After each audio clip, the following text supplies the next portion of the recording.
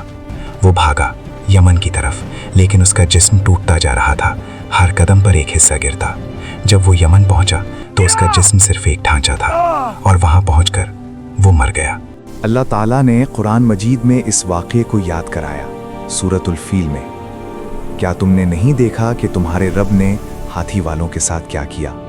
کیا اس نے ان کے منصوبے کو خاک میں نہیں ملایا اور ان پر جھنڈ کے جھنڈ پرندے بھیجے جو انہیں کنکریوں کی مار مارتے تھے اور انہیں کھائے ہوئے بھوسی کی طرح کر دیا۔ پہاڑوں پر بیٹھے مکہ والوں نے یہ سب اپنی آنکھوں سے دیکھا۔ جب سب خاموش ہو گیا، جب فوج مٹ گئی، جب خطرہ ٹل گیا، تب وہ نیچے اترے، آہستہ آہستہ، ایک ایک قدم۔ اور جب انہوں نے کعبہ کو اپنی جگہ قائم دیکھا، بالکل سلامت، بالکل محفوظ، تو آنکھوں میں آنسو آ گئے۔ ماؤں نے بچوں کو اٹھا کر سینے سے لگا لیا، بوڑھے جھک کر زمین کو چھونے لگے، جوانوں کے لبوں سے اللہ اکبر کی آواز نکلی۔ عبد المطلب آگے آئے، کعبہ کی دیوار کو چھوا، آنکھوں سے آنسو بہہ رہے تھے۔ تو نے اپنے گھر کی حفاظت کی، تو نے اپنا وعدہ پورا کیا۔ اس معجزے کے بعد عبد المطلب کا نام پورے عرب میں گونجنے لگا۔ وہ صرف قریش کے سردار نہیں رہے، وہ ہر قبیلے کے لیے قابل احترام بن گئے۔ دور دور سے لوگ آتے، انہیں دیکھتے اور کہتے، یہ وہ شخص ہے جس کی دعا اللہ نے سنی، یہ وہ شخص ہے جس کے گھر پر آسمان نے سایہ کیا۔